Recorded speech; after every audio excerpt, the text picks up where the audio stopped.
The Dig is a podcast produced in conjunction with Jacobin magazine, which you probably figured out by now.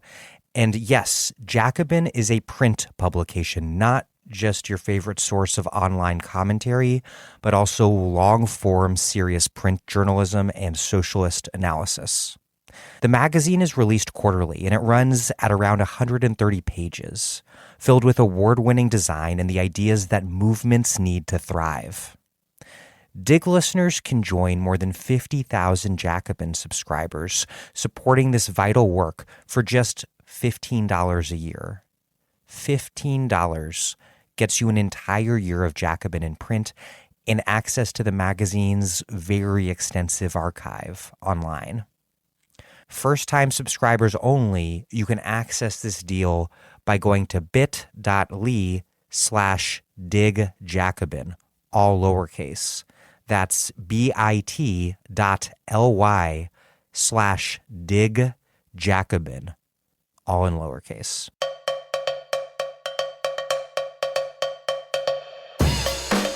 This week, we are rerunning our December 2020 interview with Femi Táíwò on his brilliant essay, Being in the Room Privilege, Elite Capture and Epistemic Deference. Prevailing identity politics norms call on people to listen to the most affected or center the most marginalized.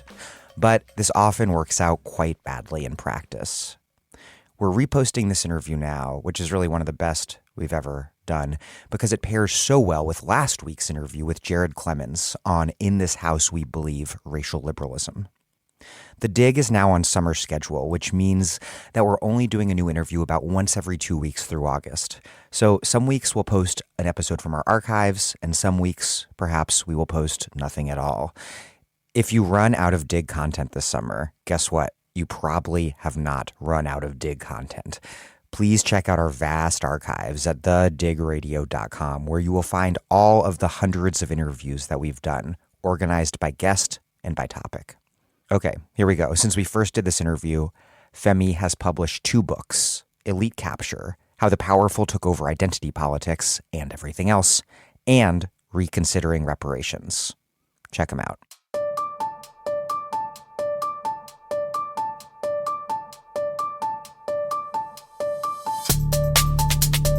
Welcome to The Dig, a podcast from Jacobin magazine.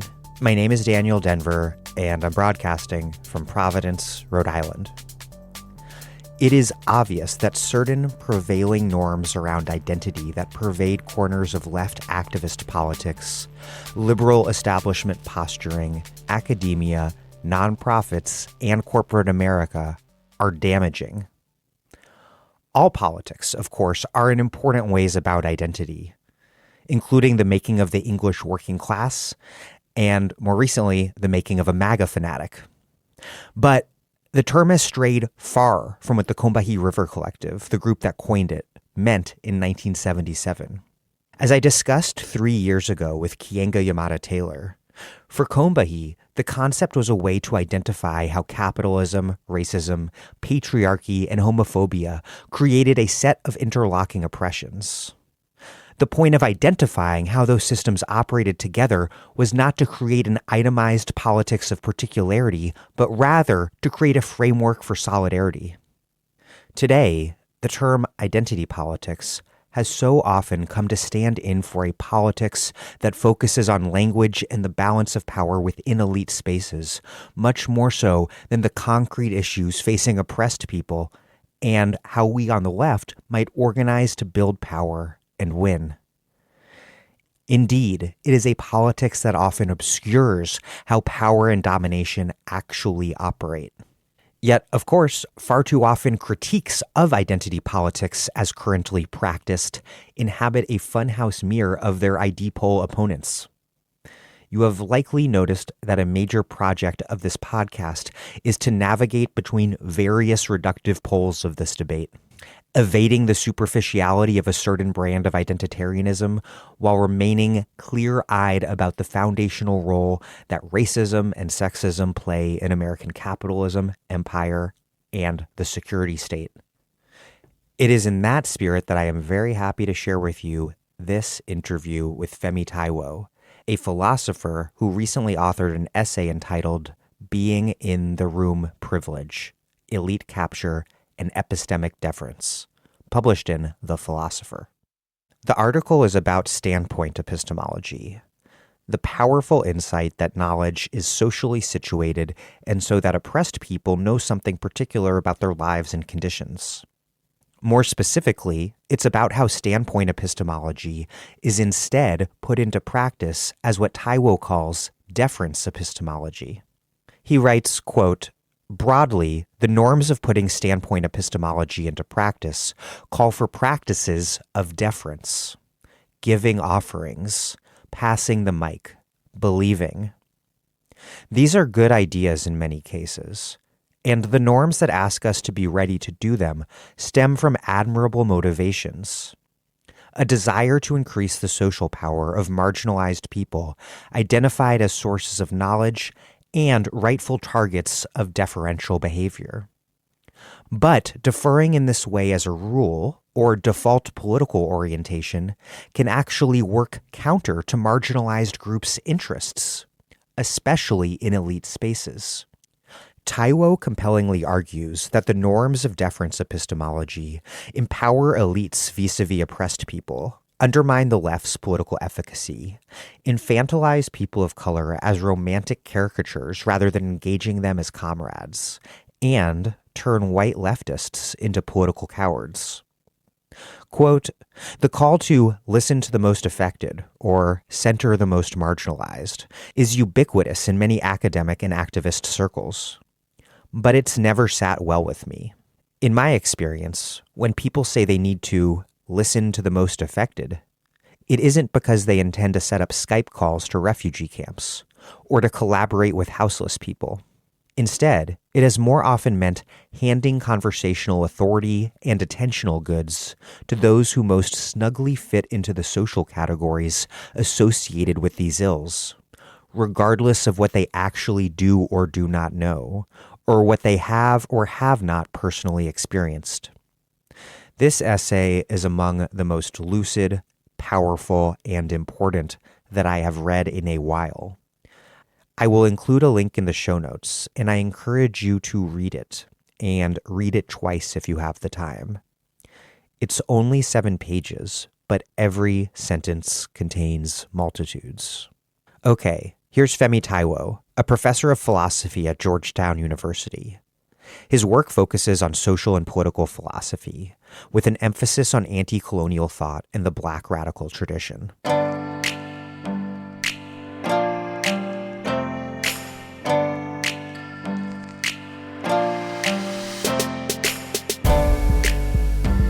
Femi Táíwò, welcome to The Dig.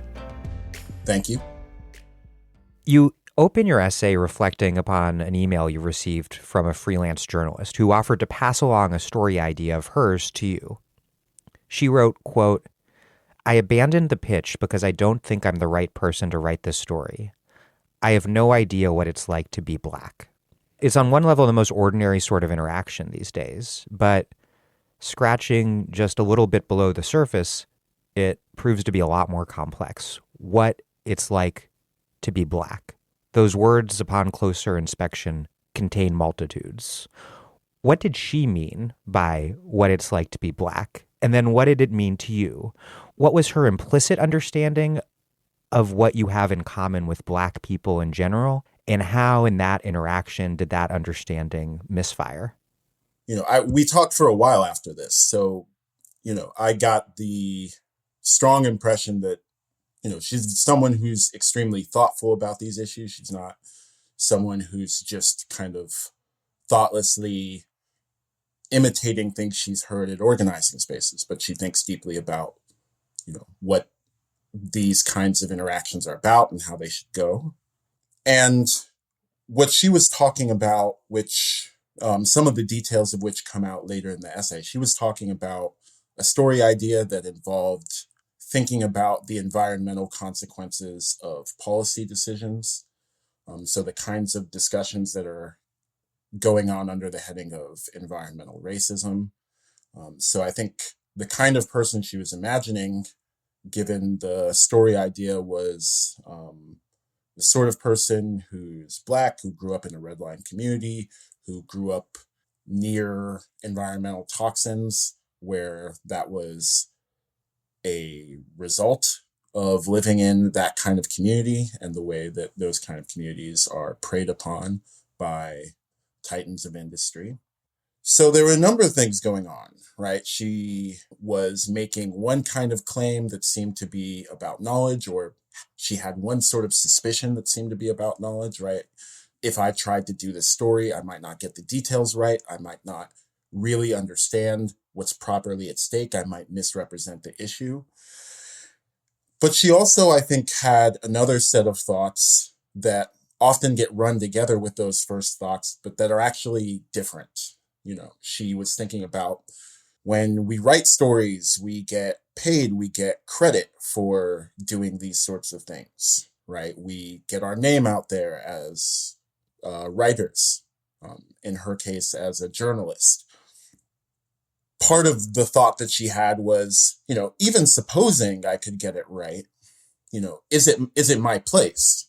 Am I the right person to tell this story from a moral perspective, even kind of irrespective of the question of whether or not I could get the right story? I could represent what's happening in these kind of communities in the right way. And so Helen, I think, as I said before, thought deeply about these things and thought that the right thing to do on some understanding of right was to pass along the story idea to someone who was better situated in one, or ideally both, of those respects to tell the story that she was thinking about. Why did her understanding of how you related to what it's like to be Black, how did that misfire? Yeah, so I thought, the way that she identified what the right person would be to tell the story and to figure out what the story should be and how it should be told was in identity terms. She wanted someone who was from the right racial identity group to have this story. And we could tell the story of why she identified the group in a number of ways. Maybe she just trusts people from that group to know whether or not they have the relevant experience. Maybe she takes being in that group, the right kind of racial identity group, to come alongside having the right kind of experience. Or maybe she just thinks those people should decide what's relevant in the first place. And so maybe it's just kind of a moral argument all the way down. What's important for what the piece is about isn't ascribing Helen a particular view. As I said, and as I found out in talking to her, she actually had and has deep thoughts about all of these things. But what I took her to be doing in that situation was following a norm. So there's a way of navigating those circumstances. There's kind of rites and rituals.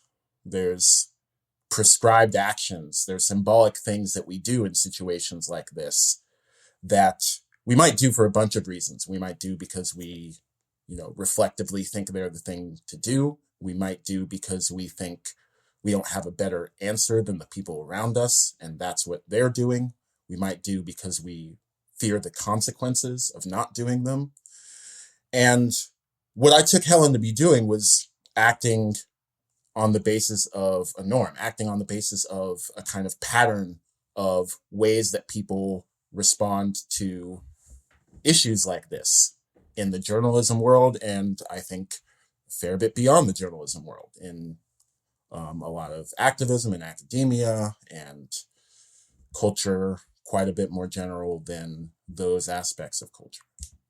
In this story, you identify an equivalence drawn between you, a Nigerian American, and a Black American, at least implicitly, a Black American who is a descendant of enslaved Africans whose family, for example, arrived in, say, a deindustrializing Chicago during the Great Migration, and then attended underfunded all-Black schools in a neighborhood where poverty was concentrated by legal and extra-legal forces of segregation, and where young men excluded from the labor market were targeted for repression by the carceral state. Did her presumption of this equivalence, and I'm not beating up on her, as you say, these are norms that I think and I think that's probably clear to most listeners, that these are powerful norms. Does this sort of presumption obscure the way that racism, along with other forms of domination and exploitation, actually operate? Yeah, I think the norm that she was following leads to that consequence. The way that leads to that consequence isn't necessarily because of the ways that we think about each other.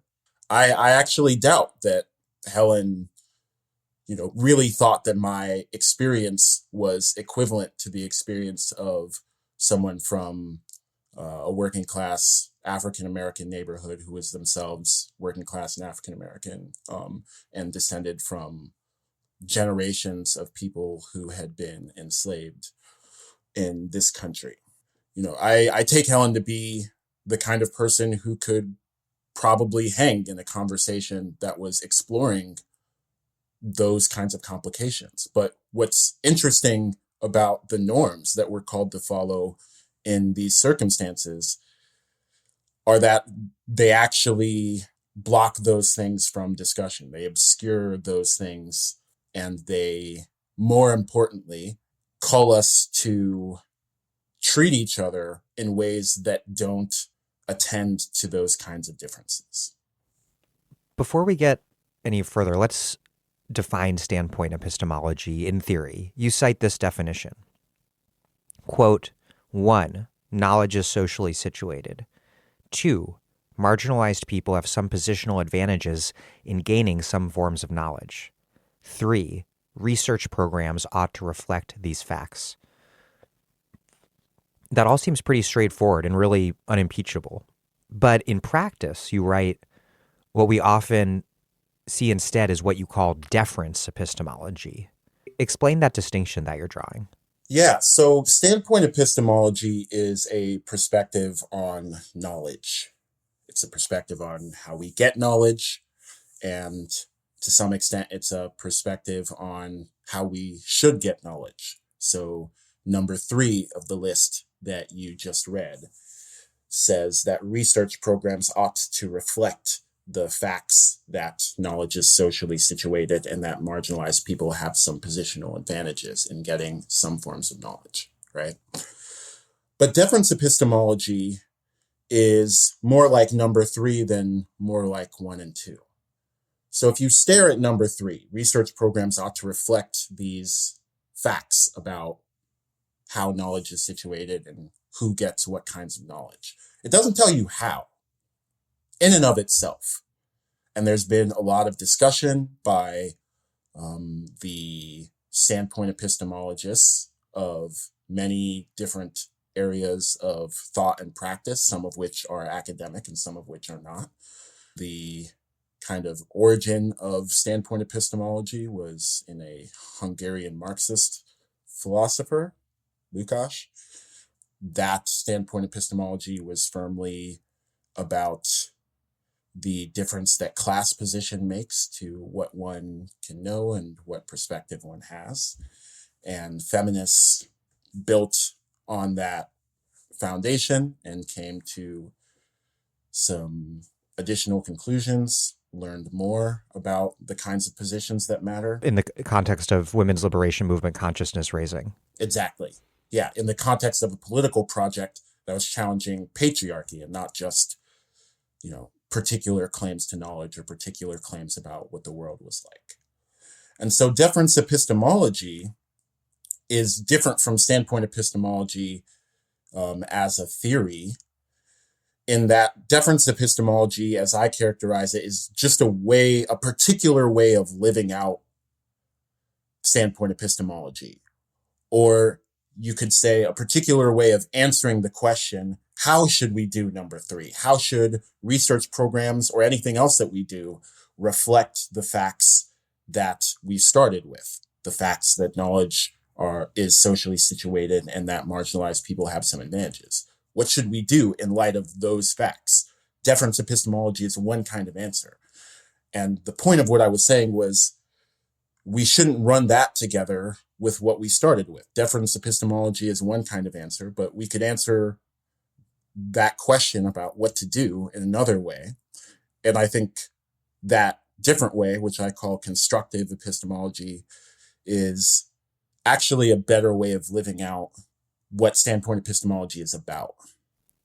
It's become so identified with certain sides of these identity debates that we're always enmeshed in, but you could trace standpoint epistemology all the way back to Marx, who certainly believed that knowledge was socially situated. Yeah, definitely. And I think that core thought that who you are has impacts on what you know, that's a very old thought in many traditions of philosophy, many intellectual traditions, many political traditions. And I think the attention to that has been brought up by standpoint epistemology, whether in the feminist tradition or in the Marxist tradition or in the Marxist feminist tradition or in any other tradition. I think paying attention to that fact is extremely important. And, we owe the people who have done the work to make that apparent to us. We owe them a lot. But one of the things we owe them is, I think, living out standpoint epistemology in a way that is progressive, is good, is that moves the world forward rather than backward. You write, quote, "The trap wasn't that standpoint epistemology was affecting the conversation, but how. Broadly, the norms of putting standpoint epistemology into practice call for practices of deference, giving offerings, passing the mic, believing." And you add that these are norms that are typically enacted within rooms occupied by elites. And though I'm sure these practices of deference are abundantly familiar to anyone listening, I'd like you to explain how they operate and also how and why it is that this framework so often locates questions of justice in the realm of conversation, discourse, recognition, representation. So the conversation with Helen that the piece starts with is a good example of the kind of thing that I had in mind. So in that case, you could think of it as an occasion of passing the mic, right? Helen has an idea about a story that she thinks ought to be told. She thinks that story would be good. It would be helpful for the kind of people who are facing problems of environmental racism. But she worries about whether or not she's the right person to tell it, given her understanding of the norms that people are going to use to evaluate her and her own understanding of what she takes to be at stake with the norms, right? And so she passes the mic. She says, "I'm not the right person to tell this story. I'm looking for someone who is the right person to tell this story because I think it's worth being told." And she gets in a conversation with me, and I fit enough of the characteristics of what that person should be like, given my racial identity. And she says, "Maybe you should tell this story rather than me."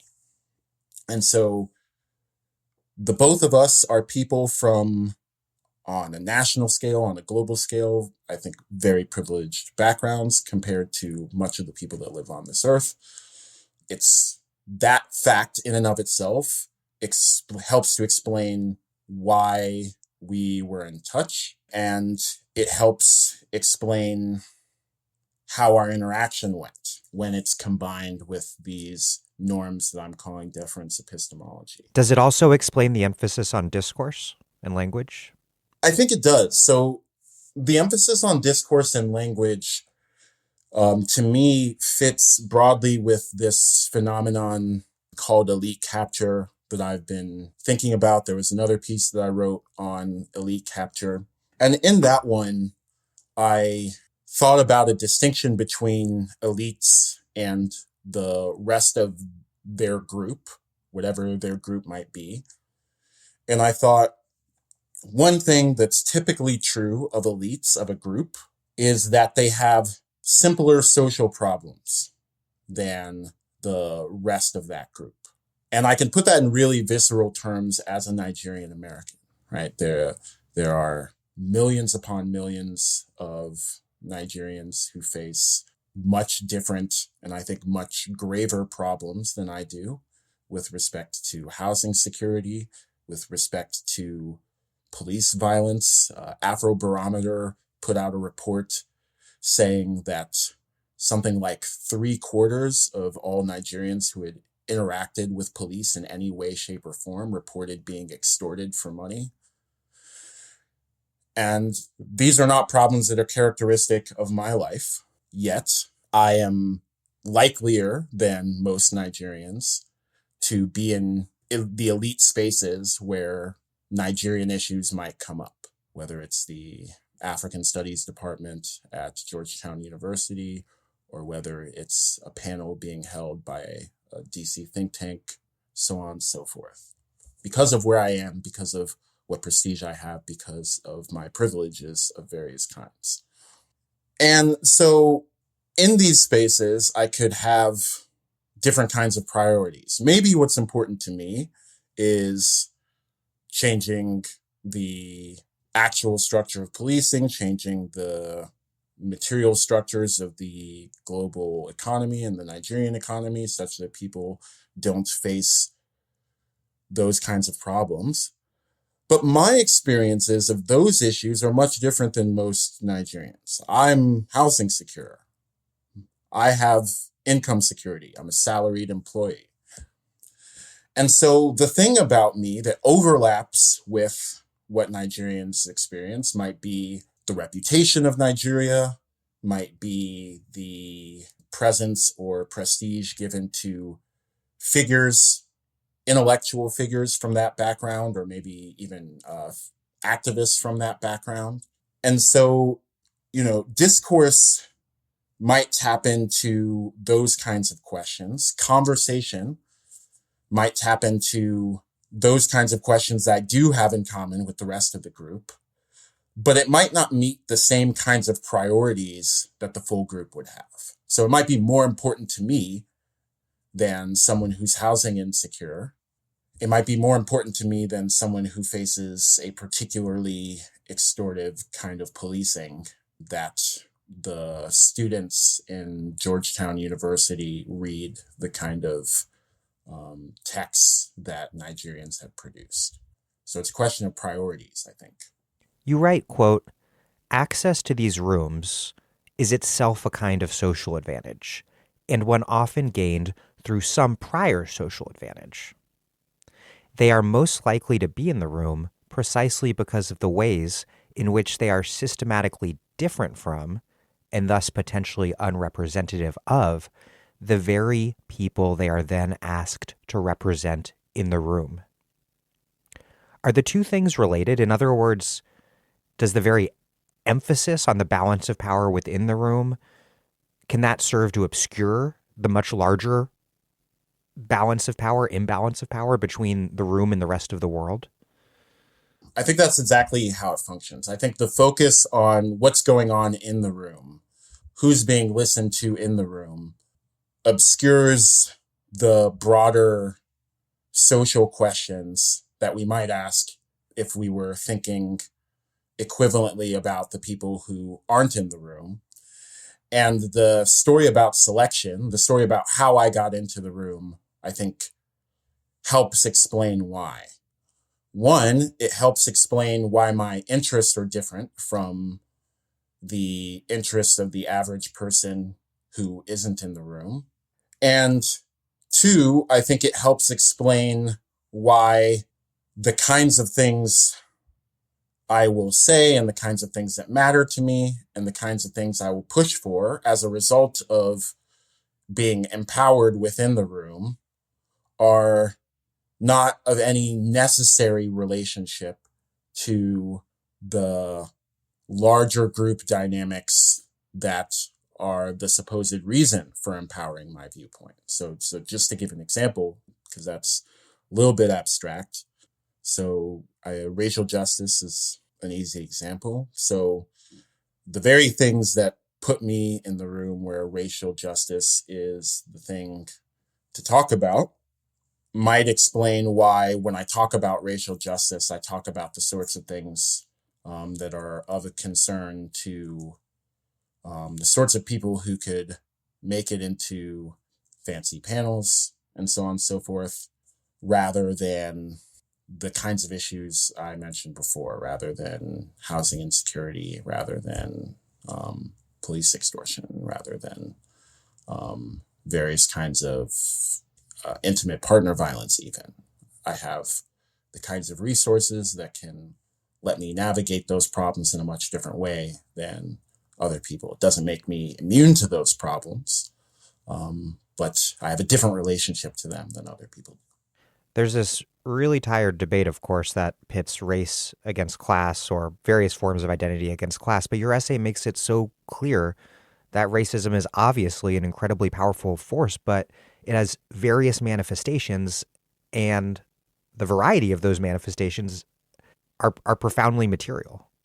I think that's right. I'm not even sure what it would mean to pit race versus class, especially on the view of the world that I have, which is often referred to by the term racial capitalism. Even that's a little misleading because it makes it sound like, well, now there's two things, there's race and there's capitalism, and the world is just those two things. But, I think there's power. There's power over your material circumstances. And there's various ways to answer the question of how this or that person ended up with power over their material circumstances. But once you've answered it, then you have something to use to understand the world, to understand how that person relates to the world, and to understand what's at stake for that person in a given interaction. And that doesn't become true. That doesn't become any more or less true because we're using race to think about power than if we were using class to think about power, than if we were using gender to think about power. You write, and I'm going to read a lengthy and really excellent passage here. Quote, deference practices that serve attention-focused campaigns, e.g., we've read too many white men, let's now read some people of color, can fail on their own highly questionable terms. Attention to spokespeople from marginalized groups could, for example, direct attention from the need to change the social system that marginalizes them. Elites from marginalized groups can benefit from this arrangement in ways that are compatible with social progress. But treating group elites' interests as necessarily or even presumptively aligned with full group interests involves a political naivete we cannot afford. Such treatment of elite interests functions as a racial Reaganomics, a strategy reliant on fantasies about the exchange rate between the attention economy and the material economy. Perhaps the lucky few who get jobs finding the most culturally authentic and cosmetically radical description of the continuing carnage are really winning one for the culture. Then, after we in the chattering classes get the clout we deserve and secure the bag, its contents will eventually trickle down to the workers who clean up after our conferences, to slums of the global South's megacities, to its countryside, but probably not.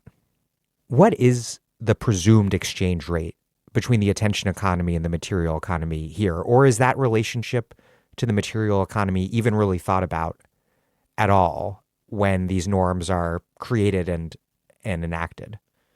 I think the distinction in the question is an important one.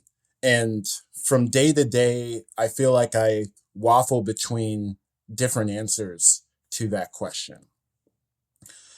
Some days I wake up and I think, people really do believe that if we diversify the syllabi, that if we consume media from people of the right backgrounds, people genuinely believe that the rest of the world is going to change. And they're not sure, or they're just not saying how, but there is a line, there is a trail that starts at reading Fanon and ends at the dismantling of racial capitalism.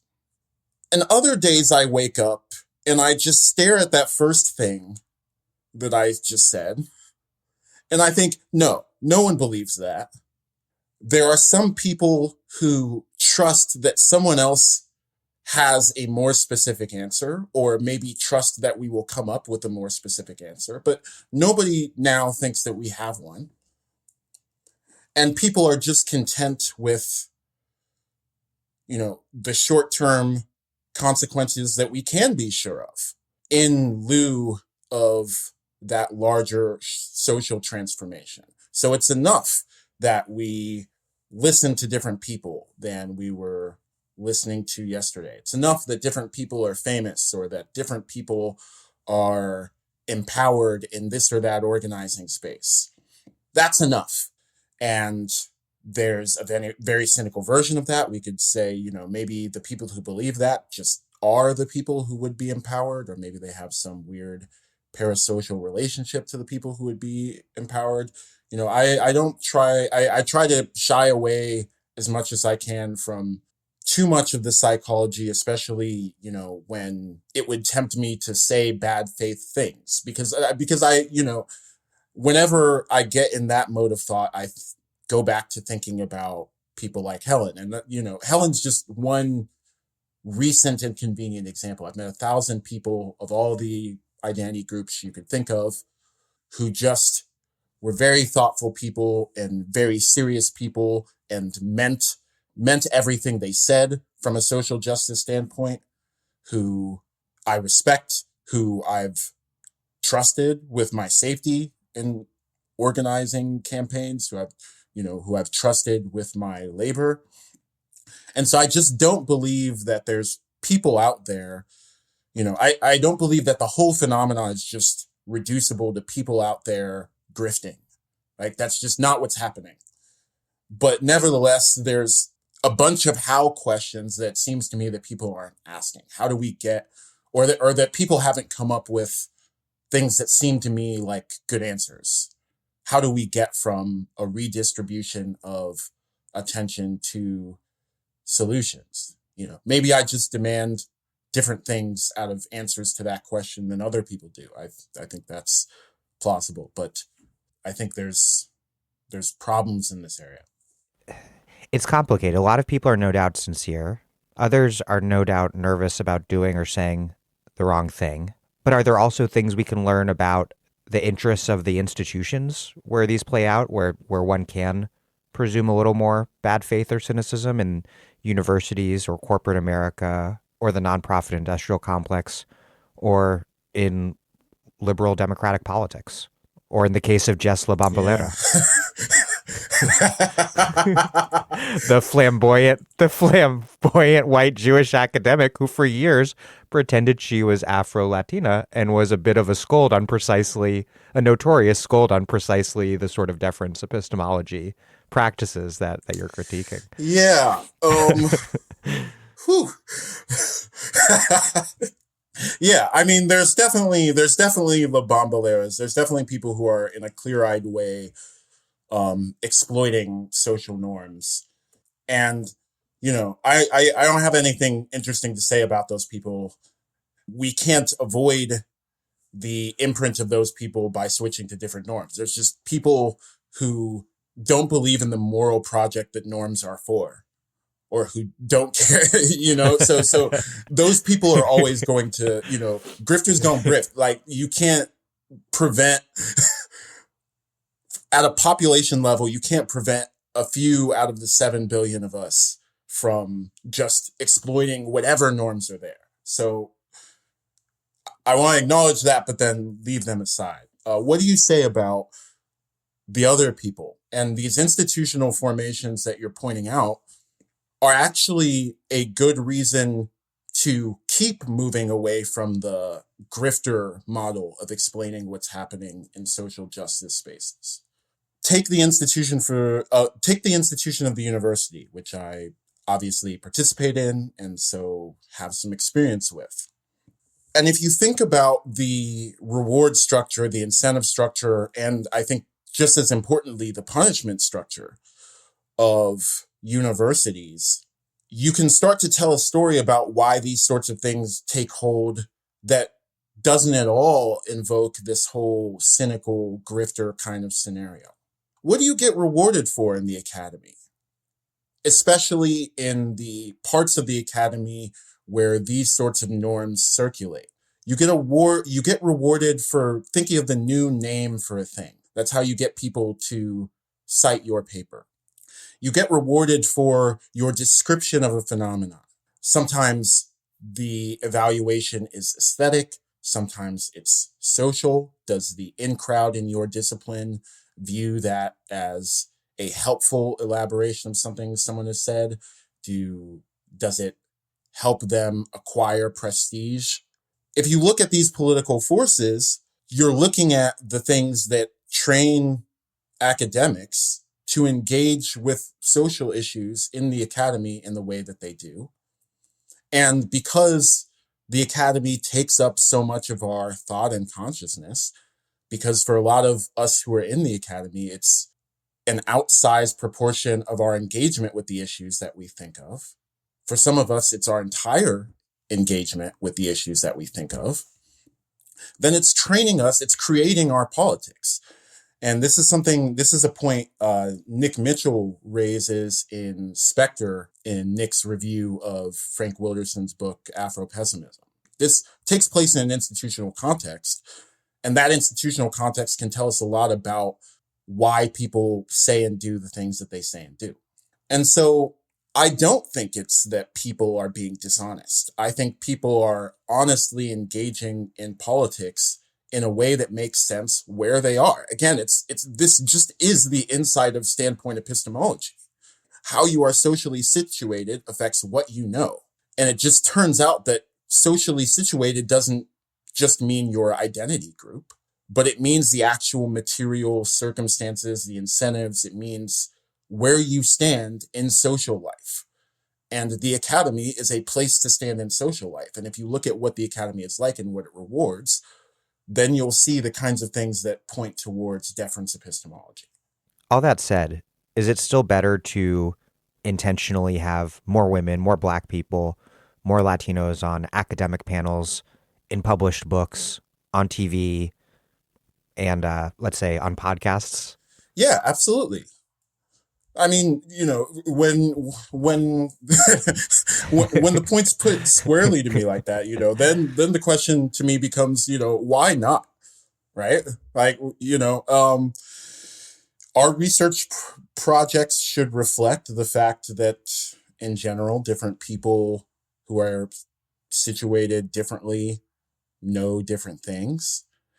And I think much more importantly, there just wasn't a reason for the exclusion of these people in the first place, right? There wasn't a reason that intellectual life should have been cis white male dominated.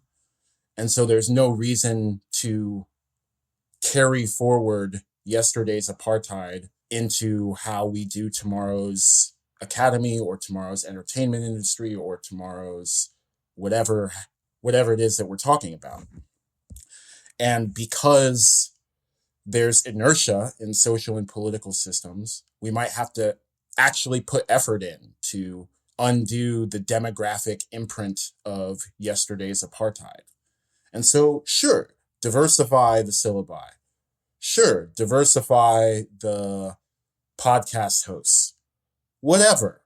Just don't confuse that project with the project of racial justice, with the project of anti-capitalism, with the project of fixing the most serious things that are broken about society. Because there's no guaranteed relationship, perhaps no relationship at all, between those two goals.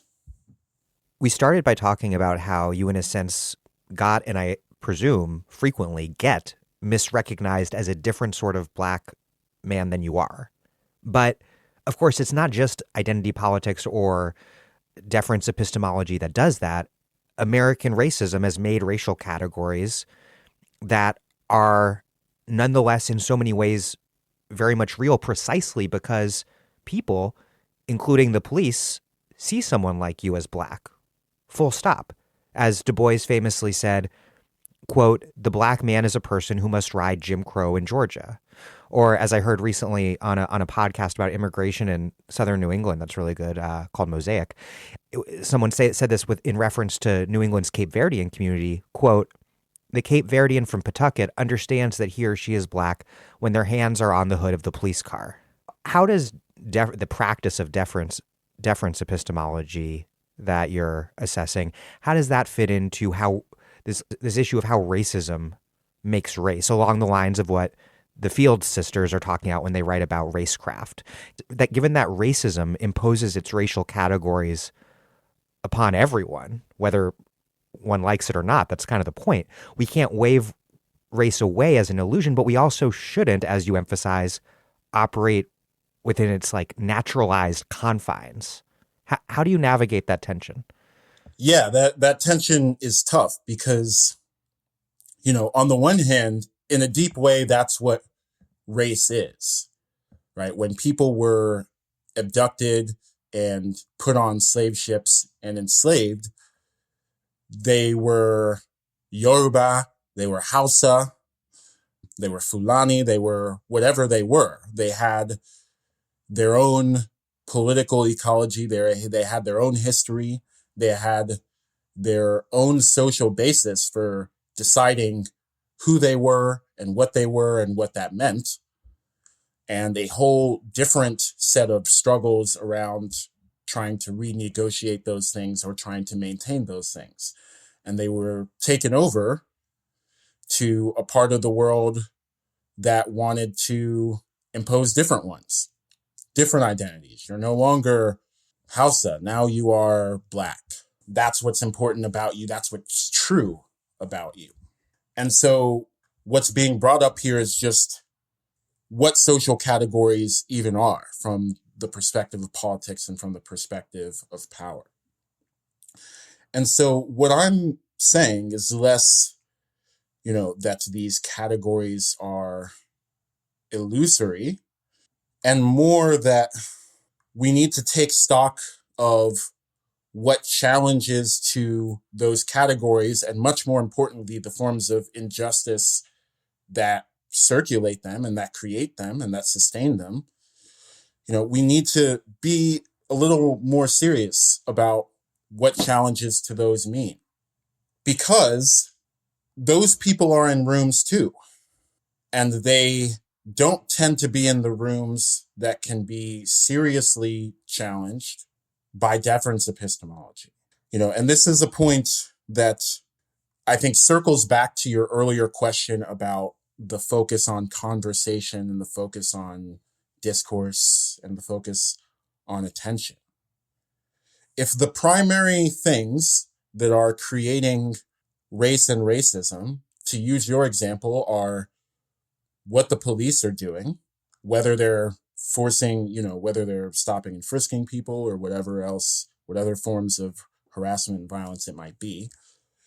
If it's what the banks are doing in terms of who they deem creditworthy and where investment goes, if it's what the welfare offices are doing. So if it turns out that the things that most support the systems of racial oppression and gender oppression are being planned in different rooms than the rooms that we're debating conversational etiquette in, and if our conversational etiquette doesn't challenge those basic things, doesn't prevent the police from stopping and harassing and behaving violently towards Cape Verdeans, doesn't prevent the bankers from denying loans on the basis of race, doesn't prevent intimate partner violence, doesn't prevent the construction of inaccessible housing, then we put our focus in the wrong place.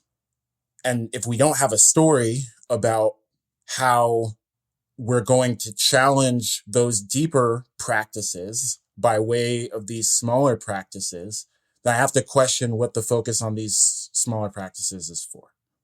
An example along the lines of policing that comes to mind is the most famous one from the pre-Black Lives Matter Obama administration, which was Henry Louis Gates Jr.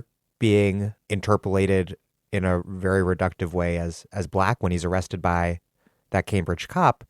But then his experience ends with the beer summit at the White House, which is not the standard outcome of such an interaction with police. Yeah, I think that's a really good example, right? And you can imagine, what did the police officer and Skip Gates and Obama discuss at this beer summit? And did they hear? Biden was drinking. Biden was there too with a non-alcoholic beer. Well, I recall. of course he was. And I'm sure they all shared the mic. I'm sure they all heard each other's perspectives. And I'm sure that nothing changed as a result of it. To what extent does it matter how that conversation went? And that's a conversation that includes some of the most powerful people in the world. A very powerful academic and, the so-called leader of the free world, the president of this large imperial country that sits atop the global order. If their conversation didn't matter, substantively speaking, what are we going to challenge by way of our conversations? And again, that's not to say that conversations are irrelevant. That's not to say that it doesn't matter how we talk to each other. We just need to be clear on what we can achieve by changing how we talk to each other. Your critique has been on my mind all week as I've been reading coverage of Biden's appointments, where the issue of race and gender representation has really kind of been competing with attention to appointees' ideology for space in the newspaper. And I think overall that the question of race and gender representation has won out pretty decisively in terms of what matters about these appointees, as though ideology is somehow unrelated to racial or gender justice, when in fact ideology is what a given appointee thinks U.S. foreign policy should be towards Palestinians, or what criminal justice policy should look like for mass incarcerated Americans, or if the economy might be remade to empower women who are forced to work a double shift at work and then at home. What do you make of these dynamics where it's not just in activist spaces or in academia, but where really at the highest echelons of empire and capital in the carceral state, you see deference epistemology marshaled to actually defend or deflect attention away from incredibly racist and oppressive and violent institutions and politics? Yeah, I mean, in that case, if we're talking about what very powerful elected officials and formal political types are up to, then I think you really do need to bring back out the cynical grifter story that we set aside. Like, does anyone, here I fully embrace my cynical side. I just don't believe that anyone genuinely believes that it matters that Gina Haspel runs our black sites as opposed to a cis man or something. I find me a person who argues that, and I'll find you a liar, right? There's not anything else to say about those people. It's entirely cynical appropriation and co-option of kinds of thoughts that often travel in tandem with standpoint epistemology. I'm sure standpoint epistemologists, maybe not all of them down to a person, obviously, but it would be my guess that that's the prevailing view among standpoint epistemologists. And I think we should, let those people be disingenuous, but worry about what we believe.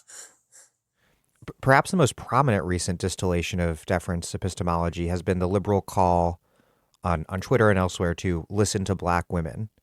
But it often turns out, upon closer inspection, that there's a rather selective group of black women who liberals believe are appropriate spokespeople for black women as a group.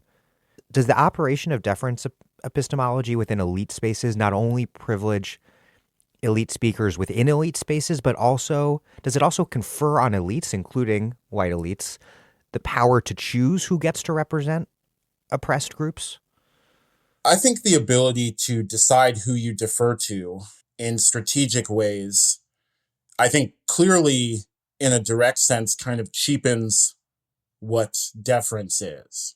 right? If you just ignore the people of the identity group that don't agree with the perspective that you've already developed, then all you've really gained is the ability to use someone else's identity as a smokescreen for your own politics. And I think that falls under the heading of what I described as moral cowardice at some point in the essay. But I think what is also interesting about that in the US context, most likely in other contexts, but I'm just speaking to what I have more experience of. What's particularly interesting about that is the way that it kind of weaponizes the US's own history of segregation and its imprint on passage to elite spaces. I imagine the white liberal, whether they're earnest or not, whether they're honest or not, whether they're cynical or not, I imagine that person must hear a very different thing by Believe Black Women than I do. I just imagine that must play a different role in their life, because for most people in this country, particularly of affluent white backgrounds, their friend groups and social groups aren't that diverse.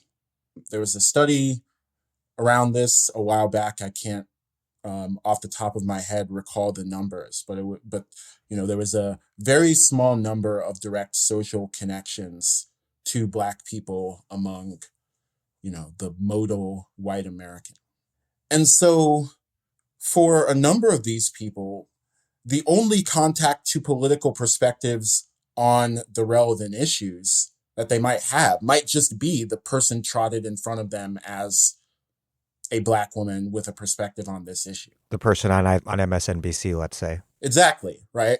It's just listen to Black women, just more or less just means listen to Joy Reid for them, because that's the person whose ideas that they're going to have any real kind of exposure to. Whereas, someone with a different background, I grew up around many, many Black people.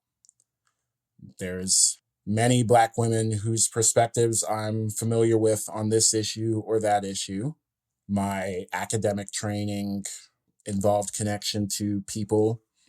And so there's a range of perspectives I might have access to and could think about when someone says to me, believe Black women. Right. So I don't know what the intended social impact of that phrase is supposed to be. But that's the social environment it interacts with. I think that works out well for you if you're Joy Reid. I don't know how well it works for working class Black women who aren't on TV. Maybe it does work well. I don't know. But yeah. That's a really important point. But some of this deference epistemology, the listen to or center or follow Black women sort of in particular, really thrives within our segregated society. Because if one knows a decent number of Black people or Latino people or whatever, one would realize that Black women or Latino people or whatever group have an incredible diversity of opinions on pretty much anything, like any human being. It's hard not to read. I don't want to pick on that particular slogan in general. I mean, for a number of reasons, one of which is, because it means a different thing among Black people, it's a much more defensible thing to say if you're talking to Black people, I think, or at least a different kind of thing to say. Then it seems like it's a criticism of patriarchy and a phenomenon of not taking women seriously in our own spaces. And that's a much different statement than telling the white liberal to listen to Joy Reid, in effect. But in a way, that's one of the hard things about social media, that it's so hard to tie down a message to a particular context, because messages circulate in different ways than they would without that technology. I'm Master Taylor, and you're listening to The Dig with Daniel Denver, a podcast for people who want to deeply understand the world and organize to change it. That's why you should support the show at patreon.com/thedig. This episode of The Dig is brought to you by our listeners who support us at patreon.com and by Haymarket Books, which has loads of great left-wing titles, perfect for Dig listeners like you. One that you might like is Elite Capture, How the Powerful Took Over Identity Politics and Everything Else by Olúfẹ Táíwò. Identity politics is everywhere, polarizing discourse from the campaign trail to the classroom and amplifying antagonisms in the media, both online and off. But the trouble, Olúfẹ Táíwò deftly argues, is not with identity politics itself. Through a substantive engagement with the global Black radical tradition and a critical understanding of racial capitalism, Táíwò identifies the process by which a radical concept can be stripped of its political substance and liberatory potential by becoming the victim of elite capture, deployed by political, social, and economic elites in the service of their own interests. By rejecting elitist identity politics in favor of a constructive politics of radical solidarity, he advances the possibility of organizing across our differences in the urgent struggle for a better world. Robin D.G. Kelley makes it clear, Olúfẹ Táíwò is a thinker on fire. Find Elite Capture at haymarketbooks.org, where readers in the US and UK receive free shipping on orders over $25 or £20, respectively. Elite Capture, How the Powerful Took Over Identity Politics and Everything Else by Olúfẹ Táíwò, out now from Haymarket Books. We have this dynamic where we have seen a Black president and now a Black woman vice president, but we have not seen the end or really any meaningful curbing of residential and educational segregation or mass incarceration or so many other problems that in our racist capitalist system are characteristic of many Black people's experience in this country. And this contradiction between the promise of a Black president and the persistent injustices of Black reality has often, I think correctly, been seen as the context within which Black Lives Matter first erupted. To what degree do you see present-day Black radical politics as addressing or grappling with this issue of deference epistemology, if not in those terms that you're writing about? That's interesting. That's an interesting way of framing the most recent years of Black radical struggle. It just seems to me that, especially when politicians are concerned, that Black activists in the US have been, I think, very clear-eyed about what Black leadership does and does not mean, particularly in the most recent decade or so. I think the uprising in Baltimore, I think the ongoing campaign, BLMLA, for example, had been protesting a Black DA, Jackie Lacey, for years. That campaign had been going. I think that there's an understanding among movement people that there isn't a guarantee of how people will protect your interests based on what their identity is.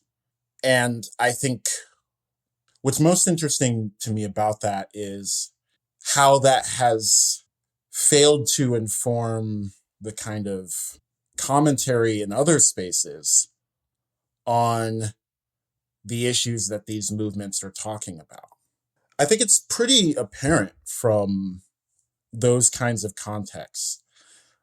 I think it was probably apparent to people in Flint or Baltimore that what was at issue was how people were treated, and that racism had everything to do with that, but that beating back structural racism was more than just having Black faces in high places. And I think that sort of thing was clear along other identity dimensions as well. And I think working back from that to a broader view of what identity means and what it doesn't mean, I think is the sort of thing that the essay was about. Deference epistemology can also facilitate really bad organizational vibes and dynamics in terms of political organizations in particular. And in particular, and you touch on this rather carefully, it can also empower troubled personalities who destabilize groups and can undermine their political project.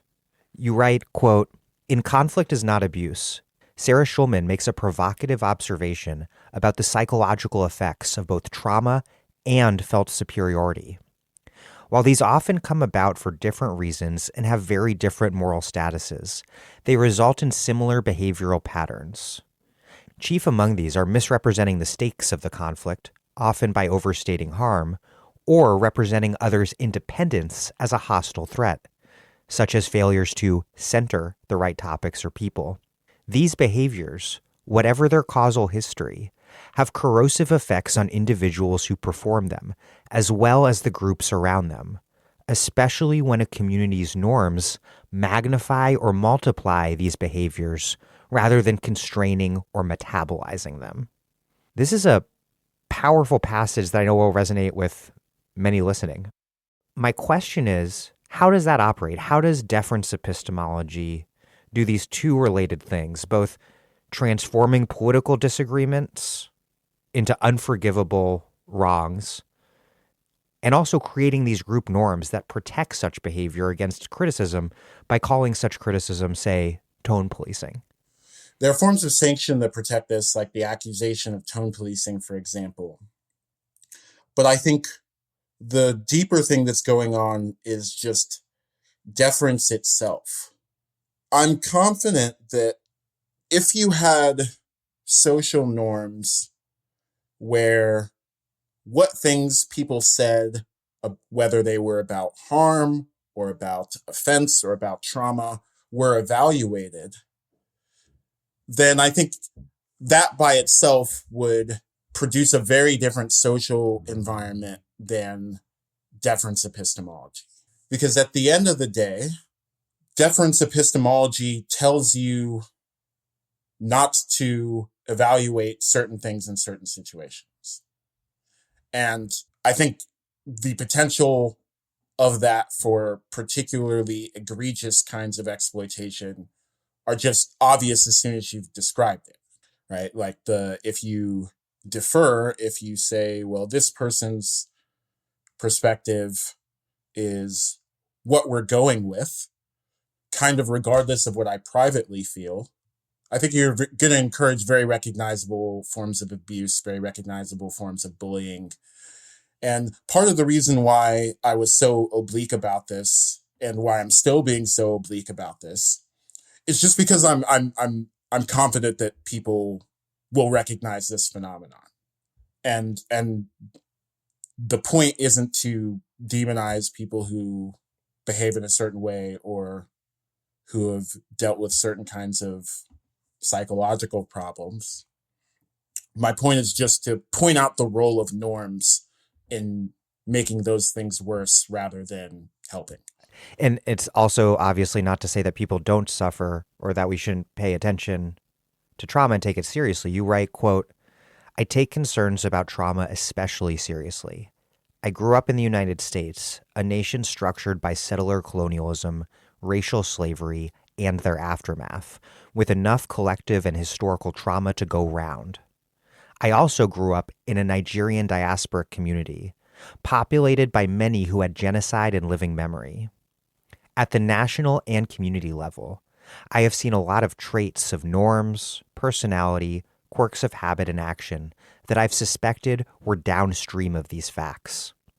At the level of individual experience, I've watched and felt myself change in reaction to fearing for my dignity or life, to crushing pain and humiliation.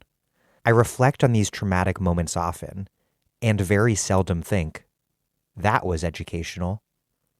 Contra the old expression, pain, whether born of oppression or not, is a poor teacher. Suffering is partial, short-sighted, and self-absorbed. We shouldn't have a politics that expects different. Oppression is not a prep school. How does deference epistemology rely upon this conveying of a sort of pedagogical and epistemic status upon suffering and trauma? And why, contrary to conventional wisdom, is that neither accurate nor helpful?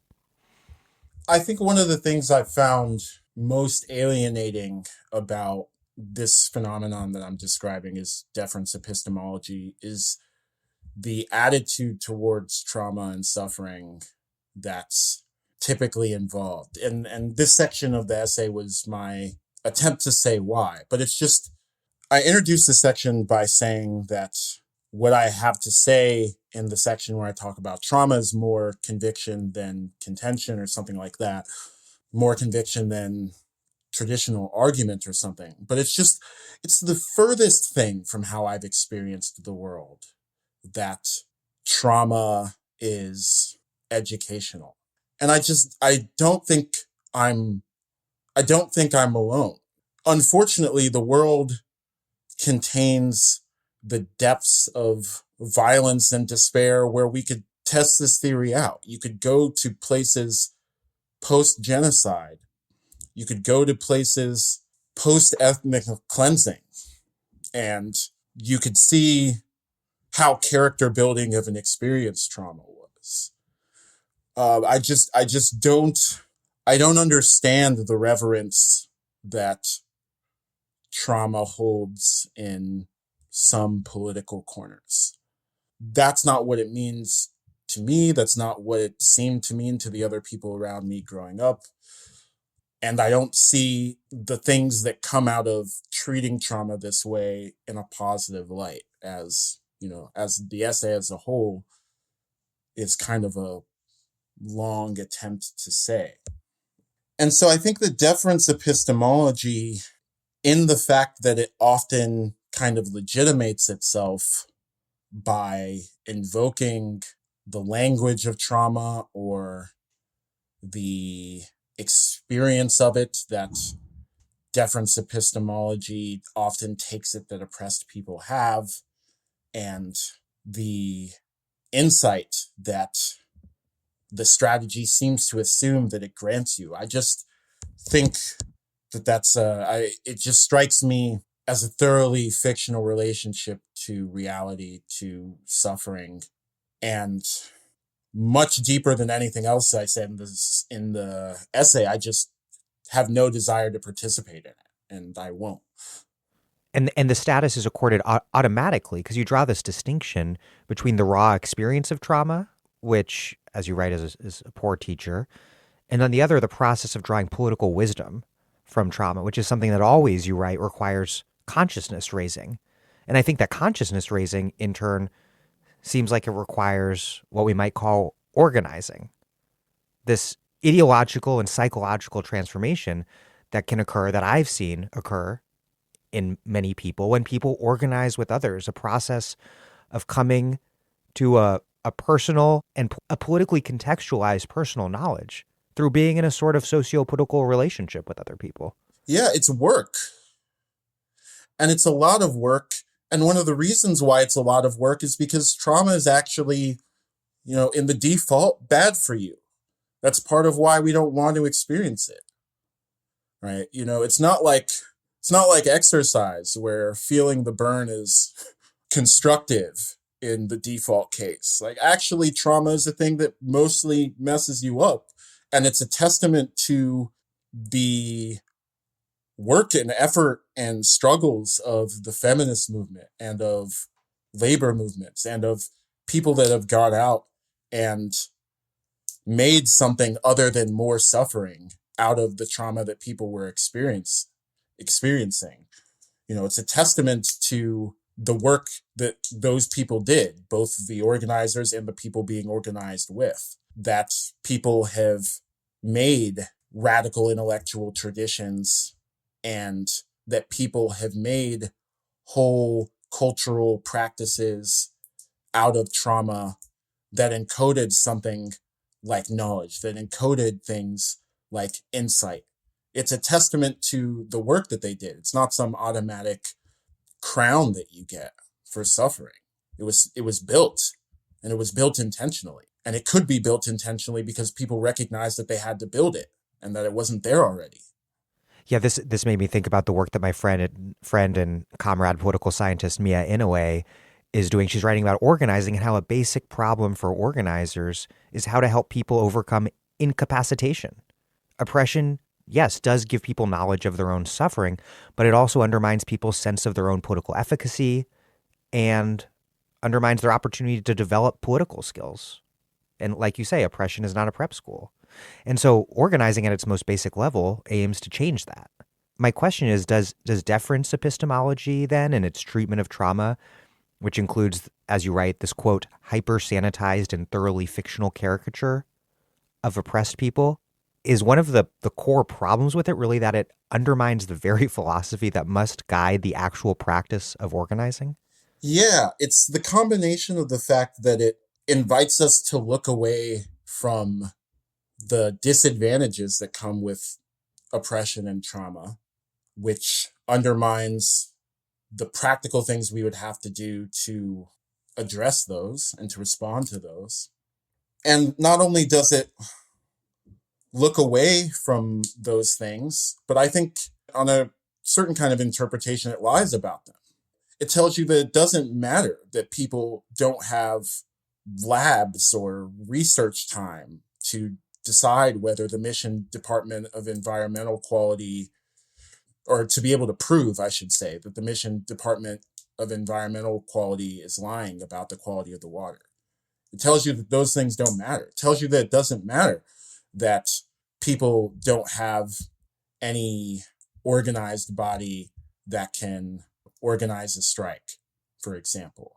It only calls attention to this supposed advantage of knowledge and does so in a way that assumes either the non-existence or irrelevance of all these other material disadvantages that we could be making it our business to try to intervene in. And so organizing in response to exactly the sorts of things that motivated standpoint epistemology in the first place, I think would have to start by telling the truth that those disadvantages matter. And to the extent that we can intervene in those disadvantages, to the extent that we can do some power building around those other forms of disadvantage that are bundled with general oppression. So what's important to me about the alternative that I call the constructive view is that starts from what I think we have to start with, which is telling the truth about the full set of advantages and disadvantages that all are at play and that all matter. Yes, experiencing oppression and trauma can give you insight and information that you can't get anyhow else. But that's not the only thing that matters. It matters whether or not you have access to be able to produce knowledge with other people and to produce proof with other people, to use the example of the Flint residents that's referenced in the essay. It matters whether or not you have people who have the time to find things out and to communicate those things. It matters whether or not you have the worker organization to be able to convert knowing that something is wrong to being able to hold a strike, for example, and challenge that thing that is wrong. All these other material differences. And believing that you have the power to challenge it. Exactly, right? And believing that you have the power to challenge it, and having the evidence that you have the power to challenge it, and having the resources to make that true. And until we tell the truth about those things, I think these points about the potential epistemic benefits of trauma and oppression ring hollow to me, seem like mistakes. I'm also thinking that not only does deference epistemology undermine organizing, but also the other way around, that our disorganized society facilitates the spread of deference epistemology, because your essay brings up this question about what individuals or entities can speak for larger groups with whom they're associated? Are individuals considered representative of groups because they share a common trait like race or gender? Or are they representative of groups because they have some relational bond of representation through an organized group? What I'm thinking about is like a slippage between two different but related definitions of the word representative. Like A, representative meaning a person chosen or appointed to speak on behalf of or act on behalf of others. And then B, representative meaning someone who is somehow typical of a group. And to me, this treatment of individuals, of certain individuals in elite spaces as automatically representative of larger social groups, it seems connected to this broader problem of representation in an era of massive and systematic disorganization. There's like a vacuum in substantive representation of organized collectivities. And I think that's because there's a major lack of popular organization in our society. And so without concrete social and political organization within which kind of deeper forms of representation can be rooted through social and political relationships, individuals get treated as automatically representative of abstract social groups. And you emphasize elite capture, which I think is important. But I think there's another deep factor at play here, perhaps, which is the notion that an individual can represent automatically some imagined collectivity in the absence of any organizational representational relationship to that collectivity. So yeah, I think that deorganization of society makes the kind of elite capture that you were describing possible. And so I kind of organize it in my head under the heading elite capture, but there's obviously lots of ways you could think about it. But what seems to me that's happening is decades ago, if you wanted to weigh in on an issue that had to do with a group, and that group was represented by organizations, you might think twice about it. Because as a spokesperson or as a kind of self-proclaimed spokesperson, you would have to answer to an organized group of other people. That organization created spaces where people could develop their own views on the topic and develop confidence in those views, both of which are important. It would also develop relationships of accountability. So if you were a visible member of those organizations, like Dr. King was, for example, for the Southern Christian Leadership Conference, or as Malcolm X was for the Nation of Islam for a while, if you had a perspective on the issues those groups are organizing around and you talked without authorization, there might be a whole group of people that would have something to say to you the next time you went home, or the next time you saw them at the grocery store, the next time you saw them in community. You would talk different, right? You would have more of a pause. And just as importantly, if you contradicted something that they said, then they would have ways of getting out a contradictory message to yours. They would have groups where that contradictory message could be discussed. They might have newspapers or pamphlets to get out the message contradicting yours. And so even if you were bold enough to ignore those relationships of accountability, even if you were confident enough in your views not to mind that you might run into a bunch of people from these organizations that said, hey, this is not the way to represent our group, you might just be out-organized by them on a messaging standpoint. That's not true now. Now we have big tech corporations that have essentially asserted ownership over the hugely socially important aspects of knowledge distribution. The digital commons were sort of born and closed as far as most of us are concerned. Right. And so if Mark Zuckerberg owns the attention economy rather than Marcus Garvey, then there's going to be different rules about who can say what about the topic of racial justice. There's going to be different rules about who can say what about the topic of disability justice. And there's going to be different decisions made in terms of how those things circulate. And those decisions are increasingly made by EdgeRank or whatever other AI social algorithm, and not made by us at all, much less those of us who have justice in mind. You have so many powerful passages, and this is really, honestly, one of the most important essays I can recall reading. And I will include a link to it in the show notes so that everyone who has not already read it can do so. So many powerful passages. One that really hit home was your analysis of how deference epistemology can make white people, or others deemed privileged, into pretty crappy comrades. You write, quote, "For those who defer, the habit can supercharge moral cowardice. The norms provide social cover for the abdication of responsibility. It places onto individual heroes, a hero class, or a mythicized past, the work that is ours to do now in the present. Their perspective may be clearer on this or that specific matter, but their overall point of view isn't any less particular or constrained by history than ours. More importantly, deference places the accountability that is all of ours to bear onto select people, and, more often than not, a hyper-sanitized and thoroughly fictional caricature of them."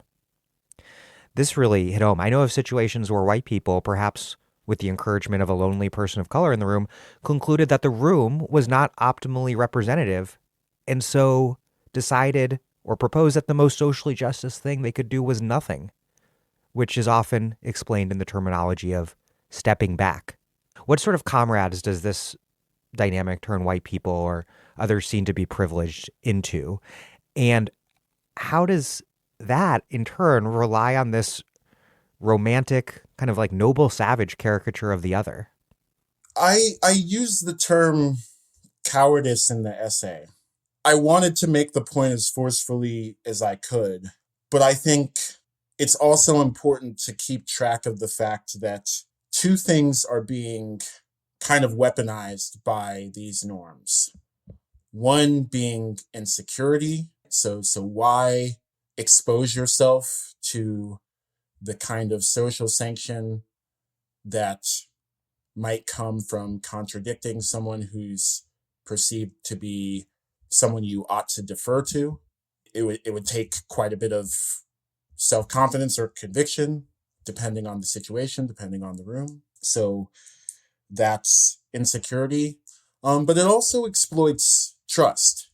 So especially, I remember being in a lot of organizing spaces where there were new people who didn't have a lot of experience with social justice or activist culture, and who just kind of saw everyone else doing these strange deference epistemology things. And they had to make a decision, right? Do they regard themselves as the sort of person who can evaluate these, right? As the person who just got in the room? You know, everyone says, the experienced activists say, if there are no people of color here, then we do nothing.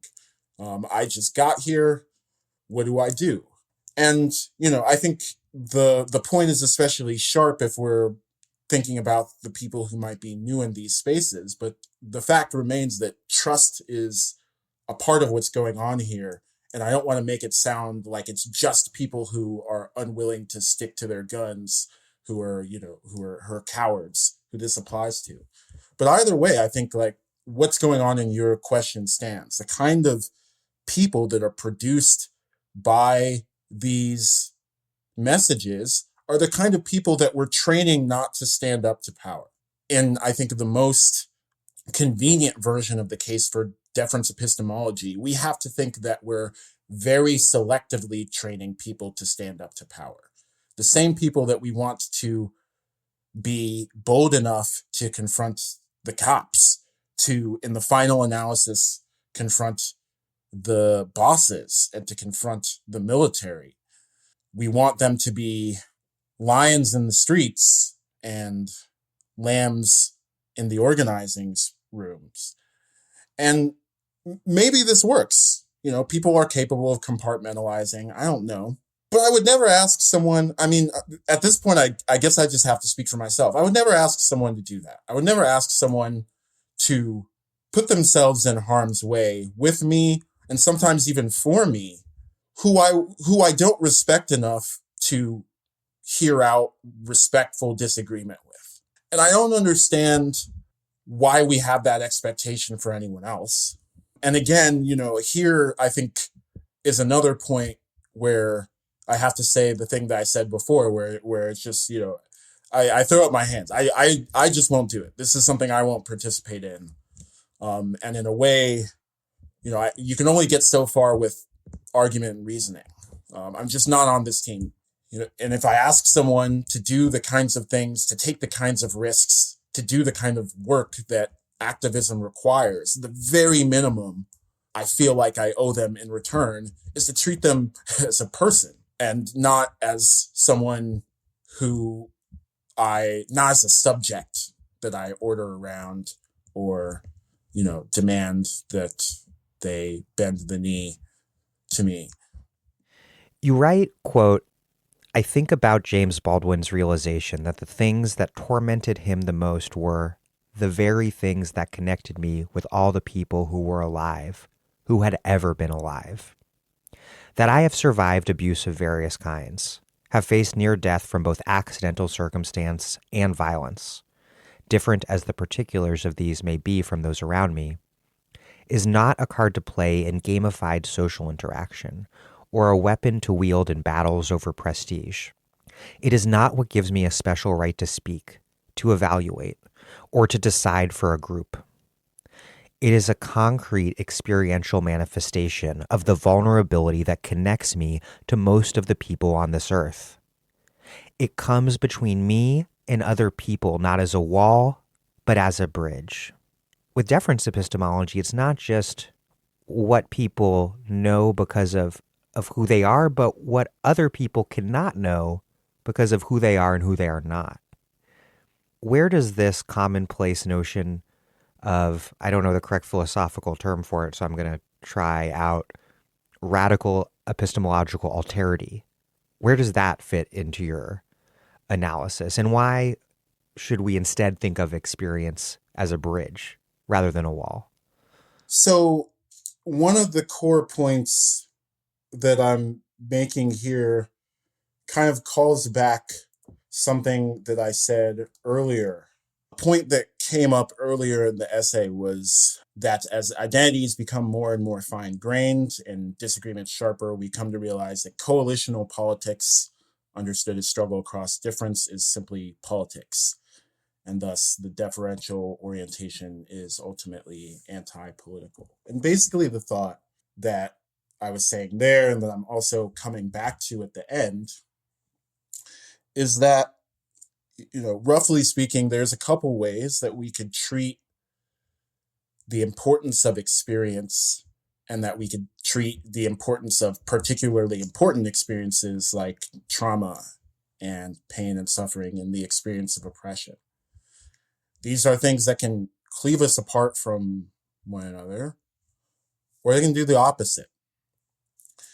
And Baldwin, in particular, seems to me like someone who understood that in the most deep way that I think it can be understood. I think from a very young age, he saw himself as trying to figure out why other people were doing the things that they were doing.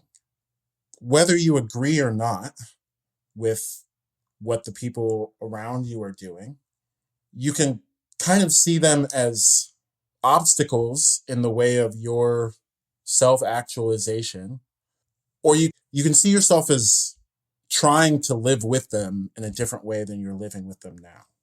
And I think what I was trying to say at the end there is that there's something in it for us, beyond the fact that I think it's just a better description of people as their own fully fledged human beings with their own pain, with lives as serious to them as mine is to me. But beyond the fact that that's just, I think, true about the world and about other people, and that's the way that you have to look at the world to get things right. I just think there's something in it for us if we look at other people this way, and if we adopt the view of ourselves that goes along with looking at other people this way. And, to put it quickly, I think it's the basis for solidarity. Like, this is where it comes from. It's not sameness, right? It's not the idea that we've been through the same things, or that we want the same things, or that we have the same ideas. It's a much more fundamental commonality that we all need each other. And we all are in the situation where we're trying to deal with this huge thing, the world, our social structure in the world, these things that exceed us, that are bigger than us, that are larger than us, that were here before us, that will be here after us, that we can't possibly hope to fix on our own terms, with our own hands, with our own power. And that commonality can be enough if we have the right relationship to it, and if we have the right relationship to ourselves. If we look at our differences as potential resources rather than, walls, as I put it there. And, I don't know, I say it out loud. I feel like a fucking kumbaya hippie type person, but I believe it. I'm trying to be honest about that, and I'm trying to not shy away from saying the thing I think is true. That's the thing I think is true. And that's the thing I think is helpful, and that's the thing I think is useful. You close your essay with a really interesting argument about what standpoint epistemology looks like when it is actually put into practice, instead of deference epistemology being put into practice. A quote, focus on building and rebuilding rooms, not regulating traffic within and between them. To be accountable and responsive to people who aren't yet in the room. To build the kinds of rooms we could sit in together, rather than merely judiciously navigating the rooms history has built for us. And you point to the struggle launched by residents of Flint, Michigan, in alliance with scientists to expose their city's contaminated drinking water and to get clean water instead. You write, quote, they didn't need their oppression to be celebrated, centered, or narrated in the newest academic parlance. They didn't need someone to understand what it felt like to be poisoned. What they needed was the lead out of their water. So they got to work. But you do write that establishing epistemic authority, that was their first step. Explain this argument and why what you describe as actual standpoint epistemology in practice, why that requires this orientation to concrete, practical, strategic political action in the world. Yeah, so there were a few things going on there. One is that epistemic authority was required, but they were using it, right? So epistemic authority wasn't itself the goal. It wasn't the thing that they were organizing their lives around. It was a way of getting what their goal was, which was clean water. So that's one kind of difference from at least the sort of moralizing ways of thinking about deference epistemology, where it's just, we're trying to fix complicity with oppressive structures, and that's why you have to defer to this person or that person to be morally right with justice, I guess, in a way that's insensitive to the actual practical consequences. So one part of what's going on was that epistemic authority was part of a political project and an instrumental part of the political project as opposed to being its own goal. And second, I think what's going on there is that the people were, from what I can tell from the outside as an outsider, right? I very well might have a different perspective than people who know more. But what it seems to me is that people were very clear-eyed about what their objective was. And being clear-eyed about their objective, their material objective, made them make different decisions about what kinds of knowledge they needed to develop. So people, especially in the academy, make a big deal about the fact that environmental racism was at play in Flint, Michigan, and I have no disagreement with them. I think that's right. But we should notice that people went and found scientists that had the labs that could prove what the Michigan Department of Environmental Quality was saying to be fraudulent.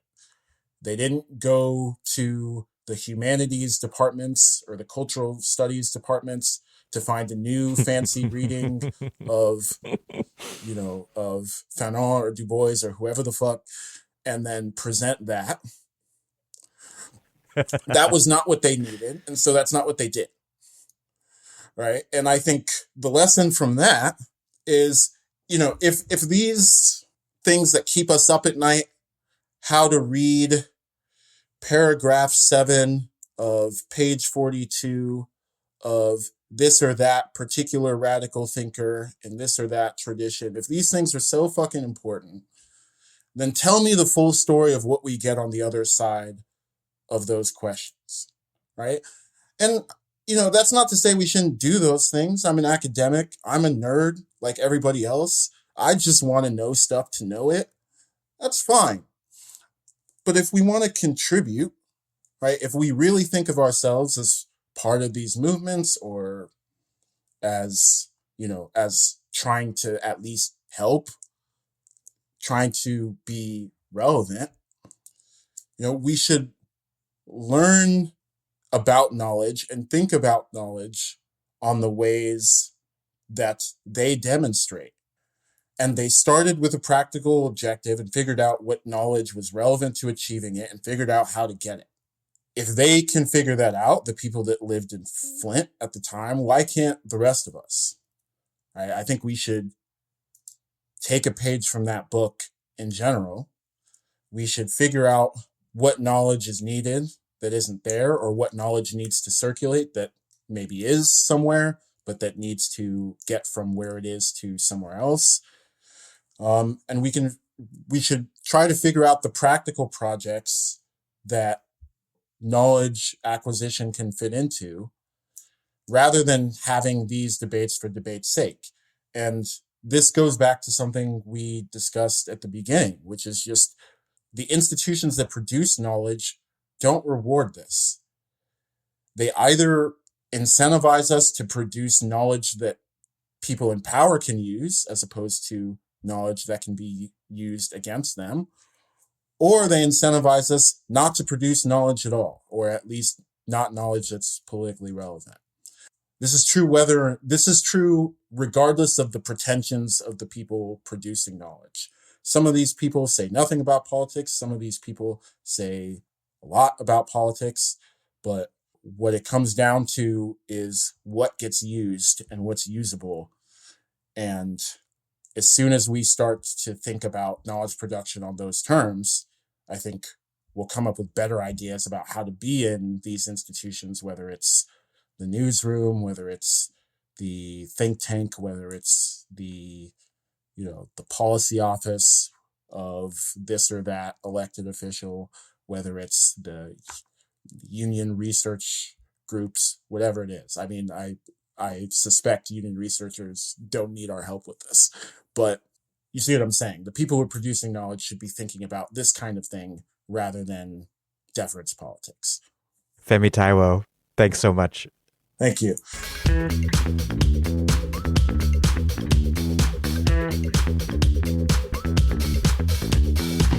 Femi Táíwò is a professor of philosophy at Georgetown University. His work focuses on social and political philosophy, with an emphasis on anti-colonial thought and the Black radical tradition. Thank you for listening to The Dig from Jacobin Magazine. As Marx once said, after noting that the phantoms formed in the human brain are also, necessarily, sublimates of their material life process, which is empirically verifiable and bound to material premises. While other podcasts have only interpreted the world in various ways, our point is to change it. We are posting new episodes every week. The Dig was produced by Alex Lewis, music by Jeffrey Brodsky. Our senior advisor is Thea Riofrancos. Many thanks to all of you for making 4 years of The Dig possible. I really, really appreciate it. Check out The Dig's vast archives at thedigradio.com. Follow us on Twitter at thedigradio, same on Facebook. And please find us wherever you get podcasts and subscribe. If it's on iTunes or wherever, please also leave us a nice rating and review. Those help introduce us to new listeners. But what really and truly does that is you telling other people why you like the show, why they'll like the show. Please make propaganda for us. And do find us at patreon.com and make a monthly contribution to keep this operation up and running. Even a few bucks is huge.